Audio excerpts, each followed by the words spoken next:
Another juicy, hot, frozen rope of a debate clip for you. A hot and a frozen rope of a debate clip. What are you eating it? You said juicy, I thought about a burger straight away. Like umami burger. Good burgers. Great burger. Regardless, we did our NBA starting 11 if we can take NBA players and put them into a starting 11 with subs and back four and midfield and everything. That clip is up. Make sure to check it out. So if we do that, we have to make our soccer starting five, world football starting five, before I get yelled at and people unsubscribe because I said soccer.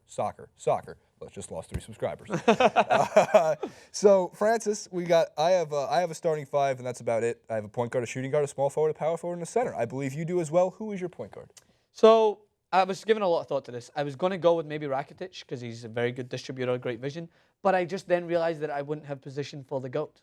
Why I need to have Messi in there because Messi he's shifty. I don't have Messi. He's going to be the Isaiah Thomas of my team. He's going to find you. He's going to find those holes. He's going to be able to distribute the ball better than anyone. And I just cannot bring myself to have, despite all the thoughts of height and everything else. He's going to be playing against other soccer players. I imagine if this was to happen, he's not going to come up against DeMarcus Cousins suddenly. But if he was to play against your starting five, I don't think height's going to be as much of a factor. So I'm going to put Messi in there to find those gaps and lead us to victory. It might when you hear how balanced my freaking squad five are. I brought some tall guys in as well. All right, man, all right. My point guard's Andrea Pirlo, and people are like, whoa, bold statement. Ancient. Why Pirlo?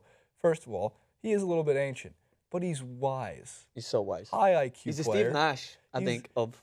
First of all, there's no competition. I have the best beard on my team. Okay, so looks-wise, to sell some tickets and some merch. Swagger-wise, are you kidding? So you're building a franchise here, not a starting five. What I'm saying about Andrea Pirlo is that he's going to bring the ball up very calmly. He's going to be able to hold on to it. He's going to have a high usage rate on my team. And just like Chris Paul, he's going to need to be able to let the offense run and make sure he's making the right pass at the right time. We're talking like 20 assists a game for Andrea Pirlo and definitely a sponsorship for his facial hair. I think you're a smart businessman. My team's already better looking than your team. Messi's better than Pirlo? No, better looking. Better looking than Pirlo? Yeah. Yeah, yes. He's a god. You're right. He's a god. You're very right. You've won already. You've already won. But the next position, I'm going to run with I'm going to try to take an approach very similar to the Spurs. I want to see a lot of ball movement. I want to see people utilizing the space, and there's no one better at utilizing space out there than Mesut Ozil. So he's going to be at the 2 for me, and I'm going to have him play off of Messi, maybe take the odd shot, the odd jump shot when he can, because he's not the smallest. He's German, so he's automatically good at everything. And I think he's a wise choice for number 2 for me. But it is a wise choice. It was a tough call between him and Rakitic. I was going to go with Rakitic at a point if I didn't have Messi, but Rakitic, again, just missed out in this position because I still think he could be useful. But Mesut has it. I built most of my team based on actual physical status, besides Pirlo. I did as well, later on. So to round out the backcourt, my shooting guard's Paul Pogba, and for whatever reason in my own head, I can just imagine Paul Pogba scoring 40 points a game. I don't know why.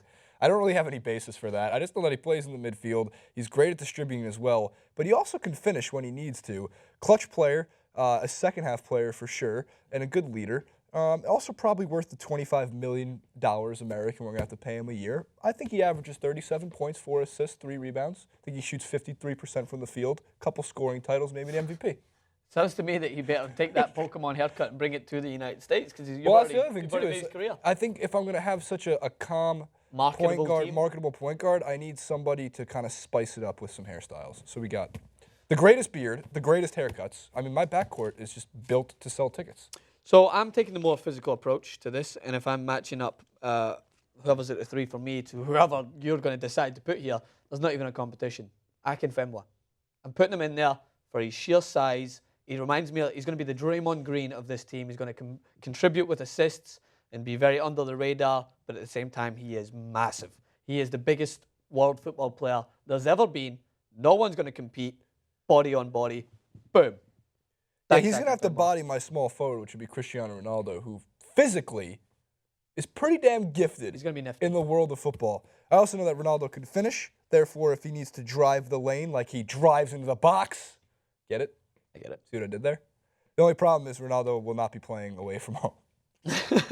I joke. I calm down. Messi's not even on my team, okay? I'm the only one at TYT Sports who has decided to support Cristiano Ronaldo. Just saying. At number 4... 2 MVPs for Ronaldo, by the way. So my team has 3 total MVP awards at this point. Your team sounds already hard to beat. I think you need to be the coach because you're talking them up. Big game here. But my number 4... I'd coach him. I need some flair. Because now I went with I went with gifted, and then I went with vision, then I went with physicality. Now it's time for some flair. And who's got the most flair in any world footballing team, as well as size? Zlatan Ibrahimovic. Oh, that's a good call. In there at number 4. Height. He's going to be in there with height. He's going to be in there with flair. I can imagine he's got a great turnaround jumper. I can imagine Kobe would be impressed with that. And I think Zlatan's going to be like the Dirk of your team. That's a very good comparison. I think he's going to be very gifted. It's going to be a smooth release. 360 with the wrist. Chef Curry with the pop boy.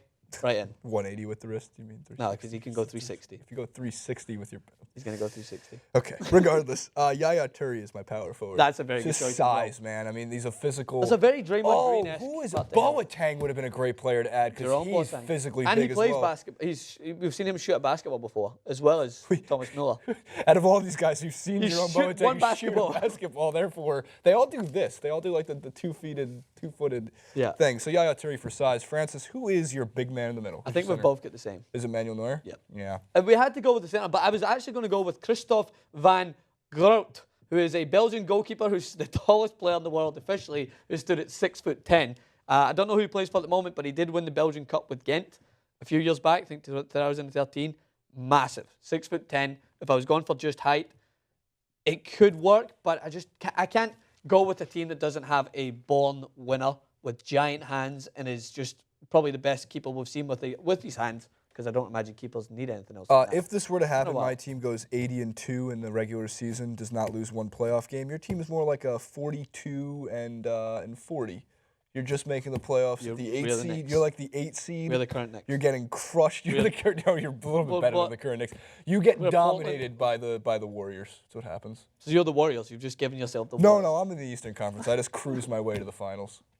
All right, well, any additional players on top of your subs to bring in? Anyone that would get an honorable mention? Boateng is someone I realized size and physicality-wise would be pretty good.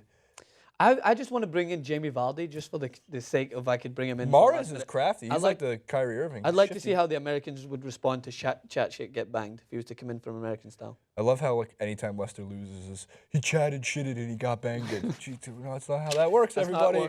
Leave your NBA soccer crossover starting fives. I said soccer a fourth time. That's probably a fourth subscriber. Damn it, Jason, we're losing. We're going to be by a minute by tomorrow. But we're close to 250, and we'll do a Q&A for 250. Of course we will. We'll do a Q&A. Maybe mean comments. Maybe mean comments.